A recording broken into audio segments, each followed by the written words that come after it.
I'd like to begin by welcoming you to the second in our parent events for 2017.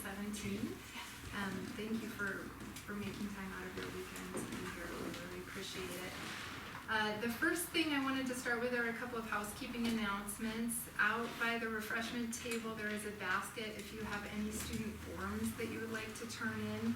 That's the place to do it. There's also a list of what forms of paperwork your child is missing, so if you weren't certain about what had been received by us, you can look there.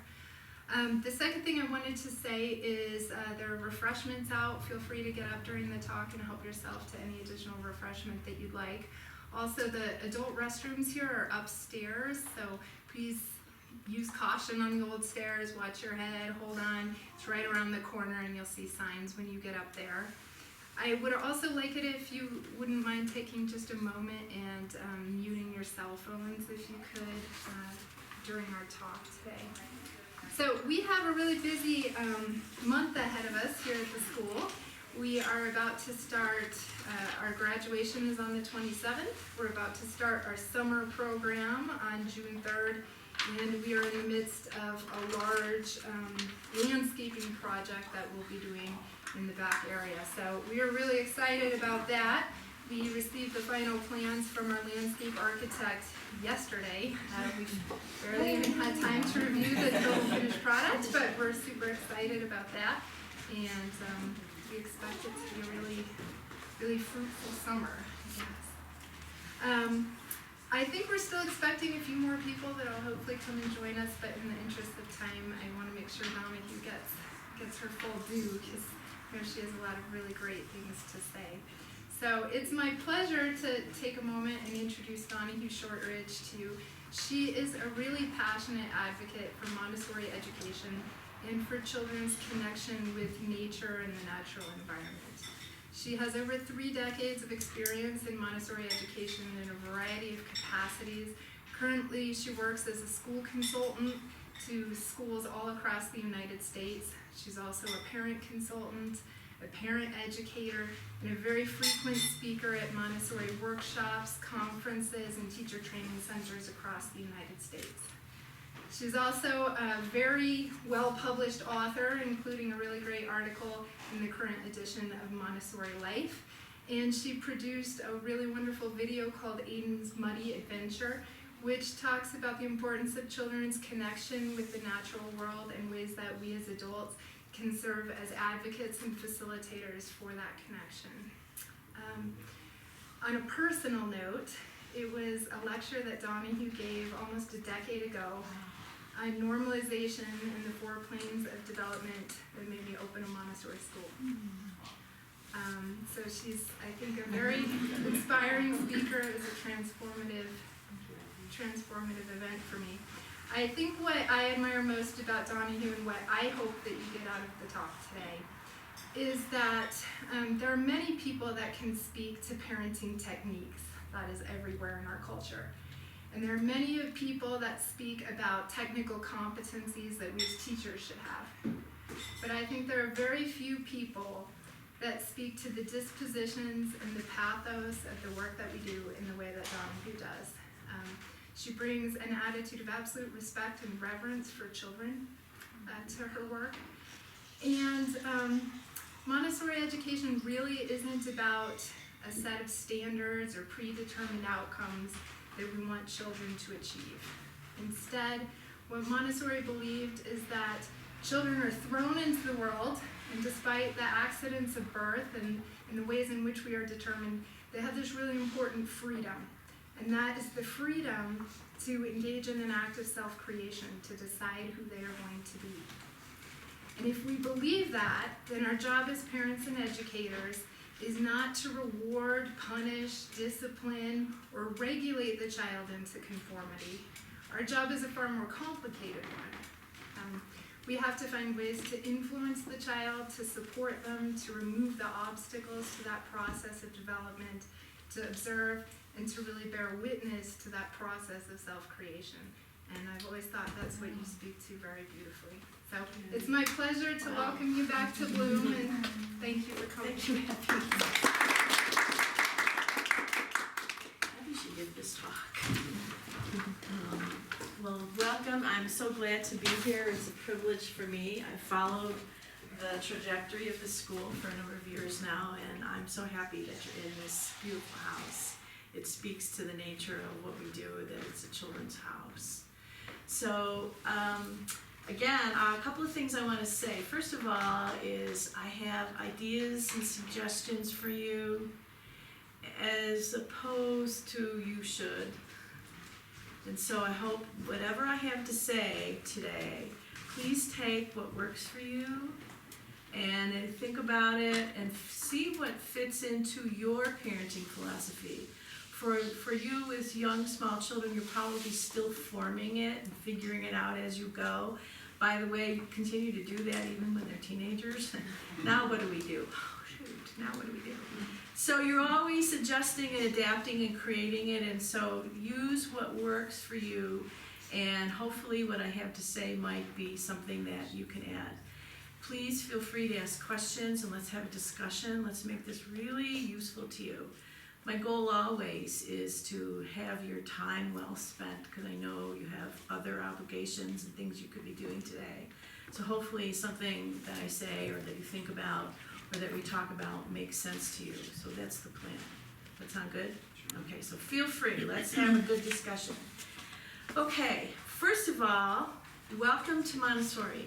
I know most of you, right, your children are enrolled and they'll be starting in when? June? September? When were your children? August? Already here. Your child's already here. Your child's already here. And when's your child start? I have one here, but I have one starting. One starting, okay. So for those of you who are new, this is a whole probably new thing, and probably your in-laws or somebody saying, you're doing what? Where are you going? What is that? And so there's going to be a lot of confusion out there about what Montessori is and what it's not. And so let's get into a few things about what it is. So first of all, I want to talk about a couple of the components of the Montessori approach. I know Abby's talked about it. She'll continue to talk about it with you, and you'll discover it as you go through the program. One of the hallmarks of Montessori that's so interesting is that it's mixed ages. And that's different than most curriculums. Most of them say, okay, all the 4-year-olds, or all the 6-year-olds, or all the 10-year-olds, or all the 2-year-olds, all the infants. Good morning, good afternoon. And the thing about Montessori, she had this really great insight. She was a physician. And so she had this, oh, I'm gonna be distracted. So she had this view of children and their normal natural development, not only cognitively, but socially, emotionally, and all physically in all different ways, and said it comes at an individual timetable. It's not going to be at a prescribed time. And so she said, and her curriculum has been created based on that it takes time, and it's something that an individual will do on his or her own timetable. So for example, think of yourself. How many of us developed one attribute or skill earlier than another? Like some of us had a predisposition or an interest in mathematics a lot sooner than we did for playing soccer, or for wielding a pencil, or for understanding language. It all happens at a different time. And so instead of saying that all 4-year-olds should meet this standard, she said, let's give them more time. Let's start at 2.5, let's say, through to the end of the end of the early childhood phase as we move into then elementary, to acquire these skills and capacities so that you have time. You don't have to have something acquired or a skill set at a certain time. So your child then gets to do it over and over again until she or he feels good about it, which is so wonderful. Oh, yeah, I can redo this math, or I can think about this word again, or I can figure out how to move from point A to point B without spilling something, which is a really great acquisition. It doesn't have to be at a certain time. I get to practice over and over again. And they get to practice it without feeling judged. There's no should. It's the way it's set up here is once you get a lesson on an activity or work, your child gets to take it out and do it till he's finished. There's no such thing as put it away because somebody else wants to use it. You get to use it till you're done. So they feel really good about it. And the other thing about the mixed ages is the young children, who most of your children are, can look at the older children and say, wow, I can't wait to be a big kid. Or look what the big kids are doing. You know, the 4-year-olds are the big kids, right? The 5-year-olds. What are they doing? And so your child gets this sense of what's going to come. And he or she can also learn, not only from the adults, but from the older children. This is how we do this. And what you'll notice, hopefully you'll become at the right time to come and observe and see it for yourself. What happens for the older children is they have this sense of, I know where you are, little kid. I was there. And they feel it, and they have this sense of watching out for the new little children. They do. And you'll see it regularly. An older child helping a younger child figure out how to pour his water, or how to finish something, or even how to get your shoe on. All of those things, the older children feel really good in themselves about taking that leadership role. So again, the 3-year age cycle, the 3 years mixed ages, is one of the hallmarks of the Montessori approach. And again, then it also is true for Montessori Elementary. We call it lower elementary 6 to 9, and then upper elementary 9 to 12. Same thing, same idea, 3-year cycle.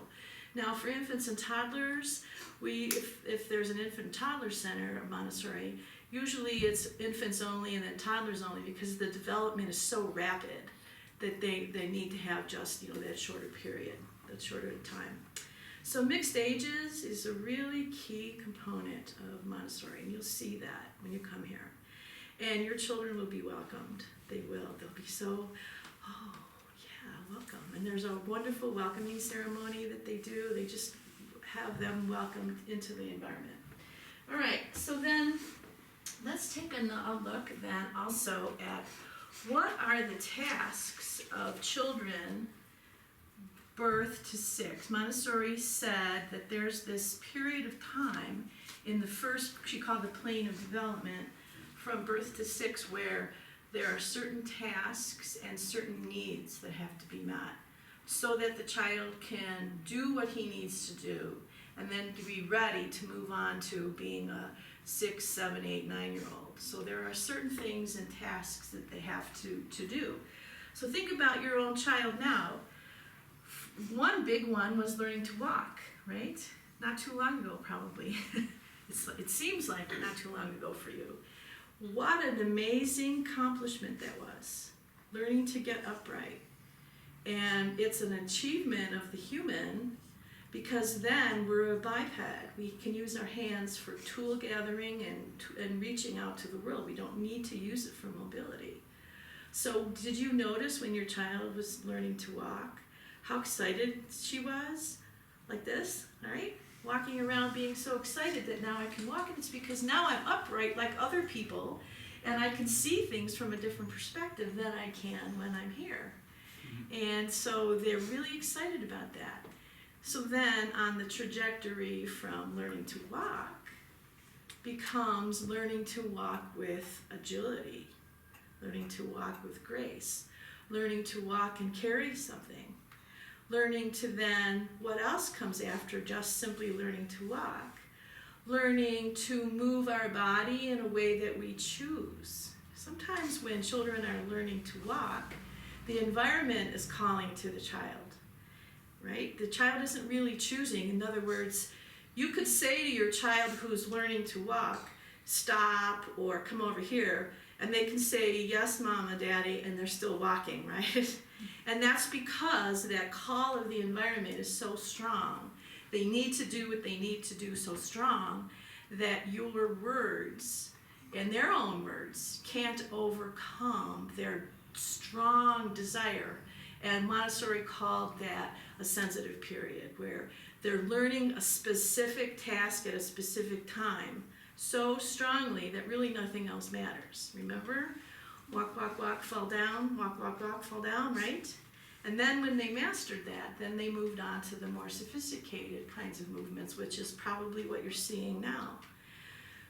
Probably are they on some kind of a tricycle or some kind of a bike or some kind of something that they want to move. They're learning how they're running, probably more with facility, yes. What else are they doing with their what are they doing with their bodies now? They jumping? Climbing, big time climbing, yes. Wanting to climb on everything, whether you like it or not. Sure, Mom, sure, I know I'm not supposed to climb on here as they're climbing because they really need it, right? So they're having this engagement with the world and their body. They're learning to be the master in their body. And so that as they move into here, they're going to do more refinement of their movements. They're going to learn how to take their body and move it carefully around. Somebody else might have a rug out of work or at a table. They're going to learn to move carefully around it. So they're refining their movements, which is another skill set that comes after learning to walk and learning to run and jump. How to refine it. How to carry something without spilling it. How to carry a tray. How to carry anything with, okay, I want to go from here to there and carry something. Or I want to go from here to there and bring things back to my work. So that takes what we call motor planning. This is a big skill that your child is working on right now.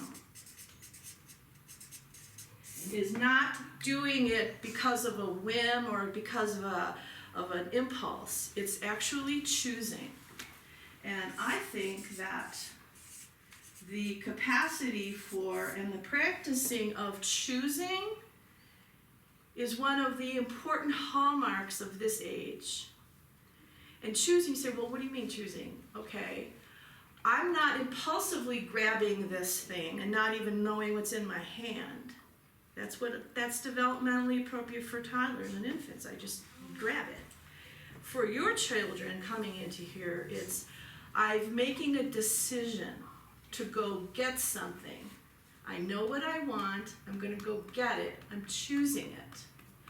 I'm also, speaking of this motor planning, this is another really significant aspect of this age.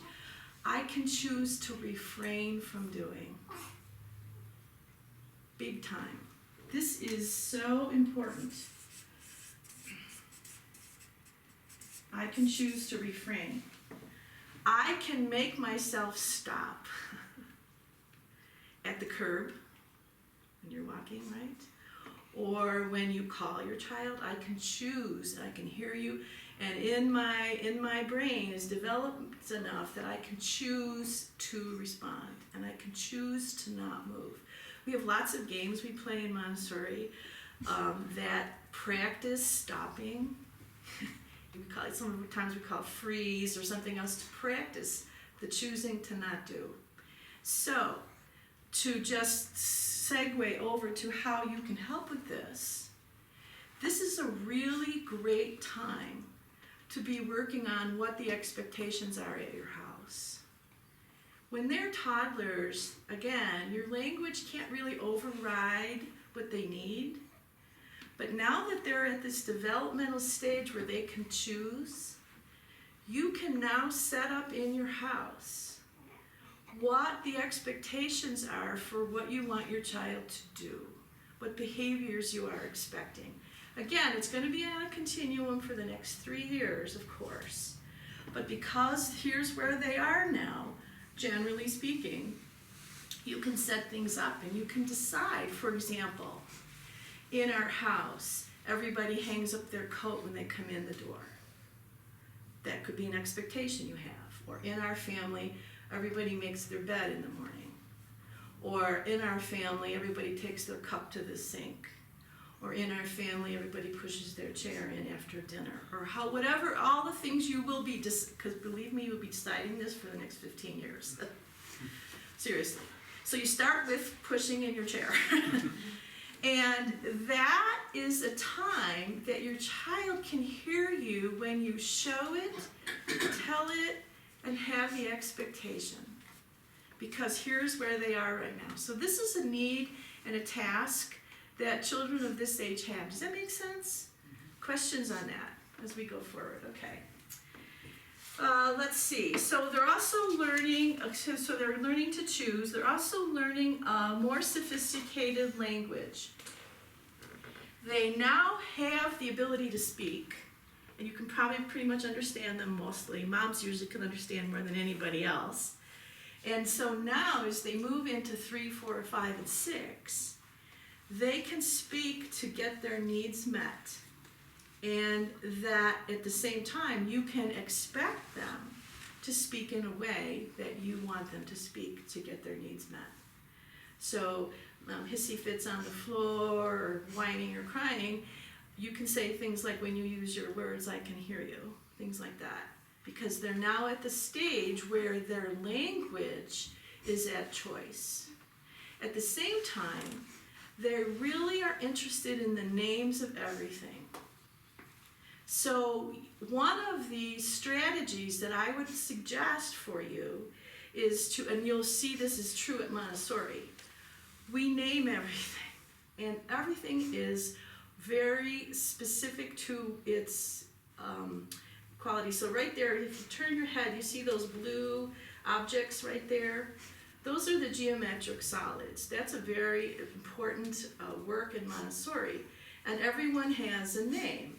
There's a cube, there's a cylinder, there's an ovoid, there's an ellipsoid, so there's a rectangle, prism. So see, hear those words? Those are very specific words that we use in Montessori. And so it puts the experience and then adds the language to it.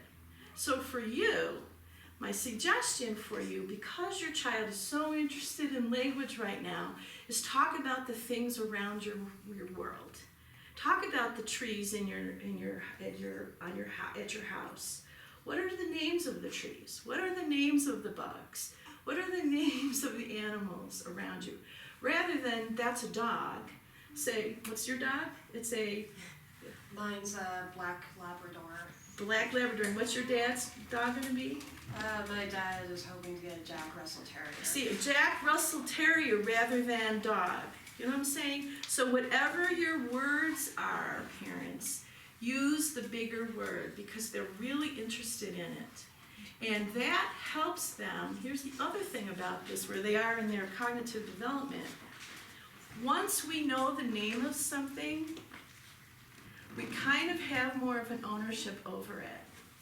Rather than all that stuff out there when they were littler, now there becomes a discrete name for each thing. And I can understand more about the things of the world because somebody has helped me with the names of it. Rather than it's just all that stuff out there. Yes, sir? So I have a 2-year-old as well, who would be 3 years next year and might be coming here. Obviously I'm from a different culture. We have different names for a thing. Sure. What's your thought on a 2-year-old or let's say close to 3-year-old on exposing different names for a particular thing? You mean using both languages? Both languages, would that confuse them or would Well, it give better it exposure? depends. I would say there should be consistency. If you've got somebody in the family that speaks one language, that they can consistently still speak that. What we do know in the brain science is that young children have the capacity to acquire 2 languages easily. Yeah. So I don't think it's confusing. You could talk to your child about, in our language we call this, and then in English we call it a pine cone. No problem with that. Because my 5-year-old did awesome. Like he has both languages Sure. mastered. But Probably he has it really well too. Right, yeah. And maybe that's the exposure that he got and he's doing well. So part of every individual is different. Yeah, and also. your 2-year-old is hearing it as well, right? Yeah. Both languages? Oh, yeah. So For it's 2 good. years she's been hearing it, or he's been hearing it. And they'll get English here and in your home. So yeah, that's a really good question. I would think it would be really excellent. Actually, wouldn't that be wonderful if we knew more than one language? So yeah. So going off of that, how then would you encourage a child to continue to use that other language? Like, our daughters are together at a home daycare, and she speaks German, and my daughter won't share any German with us at home, but I'll catch her counting in German and do it, like, talking to herself in German. I don't understand any of it, Right. so, but she could teach me if she wanted to, but Sure. how would you encourage that continued development of a language? Of the German, for example? Any Well, second so the language. second language, in that you're not the person who speaks it naturally, you're probably not gonna be the best teacher of it. No, of course not. So, yes, so if she can teach you or continually be exposed, so the way we absorb language is by being exposed to it. And the younger, the more exposure we have. Lady, have you ever tried to learn a second language in middle school or high school? How'd that work for you? Pretty hard, huh? So that she's exposed to it at her other center is going to help her with the facility to speak it. If she stops hearing it, she'll remember some of it, but she won't be able to continue it as she develops cognitively as she goes along. English will be, I'm sure English is her dominant language. Yes. And she's hearing the second language at a certain, yeah, and she might be delighted to teach it to you. She'll pick it up faster the second time around, and she'll have That's like the phonemes that we don't have. Yeah. Yeah, She'll be able pick to it up, nail those yeah. and not know why other people. And then when she hears it somewhere else, like in a foreign film or goes to Germany, or she'll know it because she got it this early. So that's a blessing. Good question. Abby, you have anything to add to that? Okay. Anything else on language? So the language is very rich here, and so your child will be exposed to lots of big words, and it's pretty wonderful. Let's see what else we want to say. Large motor development is happening, small motor is happening. We don't usually put a number 10 pencil in the hand of a young child. Their hand isn't quite ready for it yet. The pincer grasp develops over time. At the same time, we have lots of activities that call on the child to grasp so that the practice on the pincer grasp. And the way writing happens is it's two separate tracks. One is developing the pincer grasp, so eventually I'm able to wield a number 10 pencil. That's one track, the motor part. The second part is learning the sounds. Where's your, yeah, pull up one of your sandpaper letters. The second part is learning the sounds of, just hold it up. Learning the sounds, and the way we learn the sounds is we trace it with our fingers and we hear the sound. So all along this track is learning the sounds and then putting the sounds together to make words. Over here is working on our muscles, and then we put it together for writing, and it happens real easily. So there's that small motor happening. What you can do at home for small motor is have your child do things where he or she is picking up things with his hand or her hand. That's real easy to do, like cleaning up something, or in fact, you probably will find your child, let's say something gets spilled, the Cheerios. They usually want to pick them up one at a time, don't they? And it takes a long time to clean it up. Well, what they're doing is a natural practice of the small motor. And so allow that to happen if possible. Give time for that. Or if something else spills, they want to pick it up one by one, because it's that practicing of the small.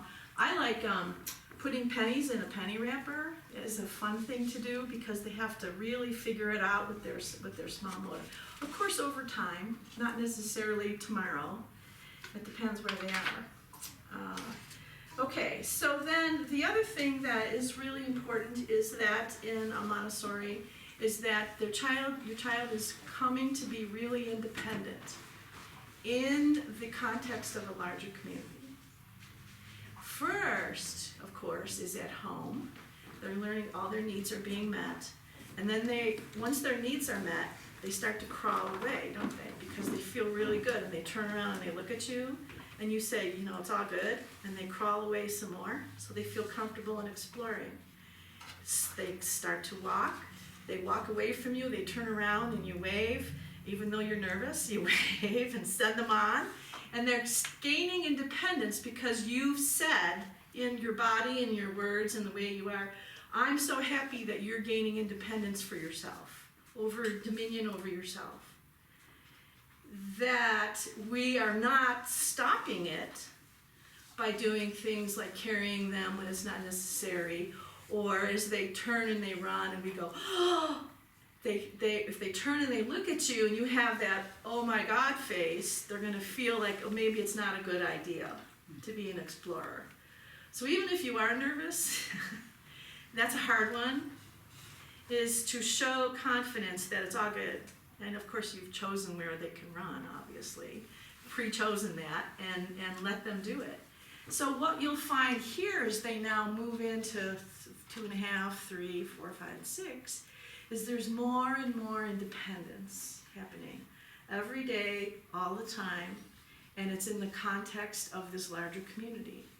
And we have ground rules for what you may do and what we don't want you to do. We call it respect for ourselves, respect for the materials, and respect for each other. We don't usually use that word respect with young children. It's hard for them to understand what it is. But the way we do things is they understand that they have this freedom and this gaining independence in the context of the community. So, here's the main thing about that, is that the children are shown how to do for themselves everything that children of this age are capable of doing. It's really exciting to see what they are capable of. So much more than we really ever expect, so much more than you usually see out in the culture. It's a natural developmental stage. Children really want to do for themselves, by themselves, so they can get agency over their life, so they can be in charge of themselves. That's really why they want to do it. It's a natural stage. It's not forced. It's not mean. It's all right. Do you remember when they were standing up and walking? You couldn't stop them, could you? Same thing now. 2.5, 3, 4, 5, 6. They want to do everything for themselves. You're probably already seeing that. Me do it. Hearing that? Or mine. Or no. You're getting no? No. You want to hear a little bit about what the no is? I'm sure you probably already figured it out. The no that they're saying is that path toward, it's called individuation.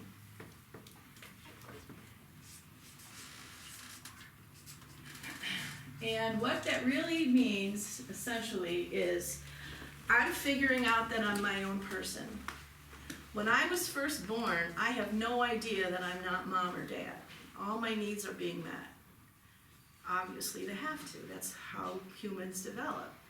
At the point which they start to crawl away at around 9 months, and when you start in the weaning process, where it's no longer here and it's now there across from you and they're starting to feed themselves, that's that start of that individuation. And then as they are walking and moving into toddlers, they're now incorporating their language into that developmental stage of individuation. And the way they know what to do is they say words like no, or me do it, or mine. Yes, you hearing that? And sometimes they're still figuring out where I end and you begin. So we see a lot with toddlers, you just stay right there. They'll come over here and they'll try to sit in this chair even though somebody's sitting here. Or my hair is my hair, but your hair is my hair, and what's on your plate is mine, right? You see that with toddlers, is because they're still figuring out where the end of one thing is and the beginning of the next thing is. That's individuation.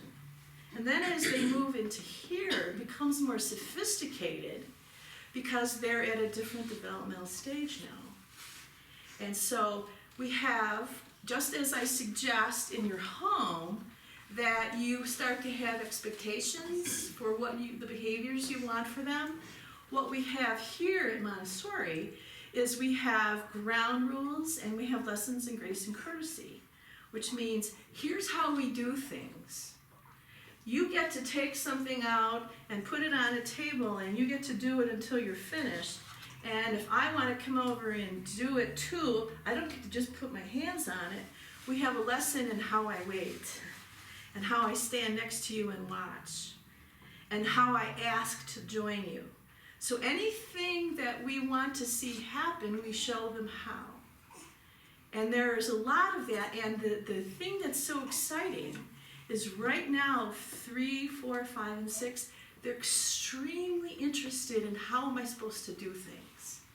It's this beautiful window of time when it's so easy, because they're walking, because language is exciting, and because they've got this individuation pretty much figured out, they now want to know, what am I supposed to do? So that engenders this idea of independence within the community. Children do for themselves that which they can do, and we don't overdo for our children. This one is hard for us as parents. And it gets us in trouble, because what happens when we do for children what they can do and want to learn to do for themselves, the message that they get is, oh, you don't see who I am. You don't see that I'm a big boy now. I can do this for myself. I want to do it for myself. I want to learn to do it for myself. And what happens is, if we continue to overdo for our children, what we start to see 5, 6, 15, 17, 22 years old, is they become helpless. They don't know how to do things for themselves. And that's a whole other discussion, which we can have at another time, where it leads. But we do see children at 5 learn, it's called learned helplessness. Because everybody's done things for me my whole time. Now I don't need to, I don't want to, and hey, you're gonna do this all for me, fine. And then you become the slave. And it's inconvenient and a hassle for you. At the same time, it thwarts their natural development. So yeah, shoot. So how do you balance it? Like, we try to let her do stuff for herself, like in the case of brushing her teeth. Mhm. She's not doing a spectacular job by herself. Mhm. So we want to make sure that her teeth are being adequately brushed, but then like we'll do it and then she'll start like, I'm too tired, you just brush my teeth. How do you balance like okay. that, where Okay, she wants to know, how old? she's 3, she just turned 3. 3-0, 3-1, 3-0, okay. What she, again, right now, her language is becoming sophisticated. She's learning that language is a power tool with mom and dad, right? And she's wanting to know, what's the expectation? And my suggestion with teeth brushing, and you can, writ large, is that in our family, everybody brushes their own teeth. When you're finished brushing your teeth, then we can move on. And I would stay out of the power struggle with it, because she's asking you if you're gonna do it for me, and the answer is no. But my concern is like, how do we make sure that like That she does it adequately? Yeah. Well, you've shown her how. Does she know how? Yes. yeah, but Yes. she's not doing like a Well, right, like, because she wants to know, do you really mean it? And so you could go back and show again, give her the choice, watch mommy, or would you like me to show you again? Or, here's one I really like, I've seen you do this before. When you finish brushing your teeth, then we can have this story. And the thing about doing something like that is you have to be really boring. Because if she sees you being all aggravated by it, that's really exciting for children. Wow, look at mom and dad. Does that make sense? So you keep the expectation there, and you can beat them on it. But if she at 3 years old, they know how to brush their teeth adequately enough. It's not about the teeth brushing. It's about engaging with you. Yeah. Yeah. I'm just also trying to avoid cavities in the process. Well, you see, and she knows that at some level you have this worse fear of cavities, and she doesn't care about that. She doesn't know about that. She doesn't care about it. All she knows is that I can get mom exercised by something I do. So that's why I like the idea of showing them, telling them, and holding them accountable, and staying boring when you're holding them accountable. Does that make sense? Okay. A couple other things, independence within the community, talked about that. The other thing that is really interesting for children of this age is that they're practicing doing a lot of things. They don't really care about the outcome. So they're not interested necessarily in the quality of the picture they just painted or the whatever they've done necessarily. They really are excited about the doing of it for its own sake. The paint on the easel, the paint on the paper, the clay, whatever it is they're doing, they're interested in the doing of it. And later, they become interested in cataloging and naming the accomplishment. Elementary school is really a big time for that. Right now, it's about exploration of all of these things that they're doing. It's not that they're not interested in accomplishment, but it's about their discovery of, I did it, rather than us putting on them, well, you know, how many sounds do you know? Or whatever. That is something that is, in that kind of expectation happens a little bit later. But right now it's about letting them explore. So in Montessori, we call that process, not product. Your child is not really interested in necessarily the end result. They're interested in the doing of it for its own sake. Yes, sir? Yeah, and I might be bringing up some specific questions, but again, 5-year-old, That's okay. 2-year-old. Yes, we're giving a 2-year-old her time to explore it, whatnot, but obviously there is a 5-year-old somewhere nearby who is trying to get things done for her. What's your Okay, thought on the dynamics do you there? want the 5-year-old to let the 2-year-old do it for herself? Okay. Yeah. Sometimes, most of the time, sometimes help her as well, lead her or whatnot. Right? Okay, So, and does the 2-year-old object to the 5-year-old helping? sometimes. Wow, mine! Mine, yeah. Yeah, mine! Yeah. Yeah, and so see here at Montessori, your 5-year-old has heard that expectation that we let the other person do it. So would it be unusual for you to say something like that? What's your 2-year-old's name? Whatever it is. Aradhya. Pardon me? Aradhya. Aradhya. That's Aradhya's game or toy or work or activity. And so you can say to your 5-year-old, you may be a watcher. What's the language you use? We would say that's so-and-so's work. That's so-and-so's work. And if your 5-year-old wants to work with the 2-year-old and play with her, your 5-year-old has to ask, because you have a ground rule for asking, yeah. So your 5-year-old has already heard there's a protocol for asking if I can play with you. Okay.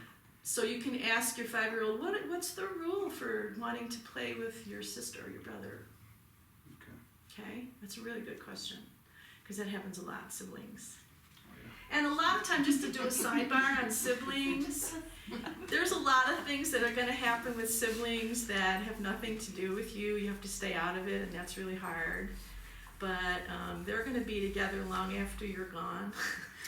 So it's about them forming their own, figuring out how they're going to be with each other. Obviously, you monitor it, but there's going to be a lot that goes on with siblings that you kind of have to just get out of the way. Yes. One thing I wanted to say about that is something I've always really liked about the mixed age group in Montessori is it fosters among the older children a respect for the younger child's process of self-creation, by which I mean, you know, if a child gets out a continent map in this classroom, there's probably 2/3 of the class that's already mastered that work. They could name every continent. It's not helpful to the younger child to have 2/3 of the class tell them what they are when they're trying to do that work. But in this classroom, they understand that. There are people that don't know the things that I know how to do. And it isn't my place to take away from them the experience of those acquisitions and achievements. When we let people do that, we're robbing the younger child of that experience. That's really good, Abby. And so your 5-year-old already knows that's an expectation. He or she sees that every day. Okay, so let's go back to the process versus product, and then I want to lead into a discussion of praise. The process versus product is the idea that your child is exploring rather than being interested in the product. Now, we parents, we can admit it, everything our child does is the most brilliant, is the most amazing thing that any child has ever done in the entire universe, right? And I want you to know it, I want you to know it, I want you to know it, because of course, it's true. At the same time, it's how much of our pride and our unbelievable joy do we share with each other as opposed to imposing on our young children. And it's this balanced thing about praise versus support. I'm sure you're getting all kinds of advice about praise. It's a big discussion, praise and self-esteem and all of that. The nut of it is that if you, again, I'm going to preface all of this with, I don't believe in always and never. So of course you're going to do things, can't help it. Wow, you did what? You pooped, yes. Or whatever it is that they've done is so amazing. But the point is, if we're over and over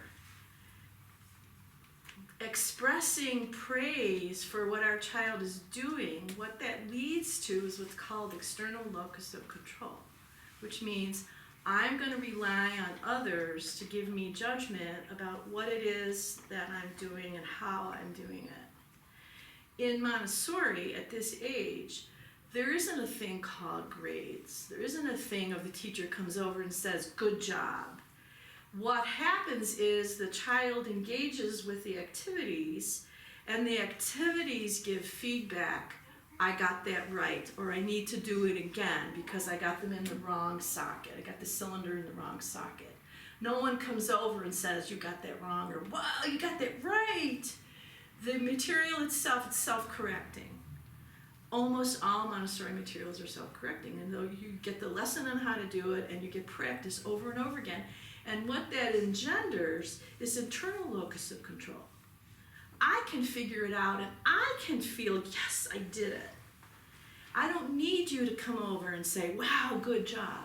It's like gilding the lily. It's not necessary. Does that make sense? Okay, so when we're at home with our children and we're thinking about how we're going to respond to what they're doing, my suggestion is that, of course, we're going to be supportive, and of course we're going to be there, and there's going to be times when you just can't help but say something. My suggestion is you say what you saw, because that doesn't have a judgment on it. Wow, you got all of those Cheerios picked up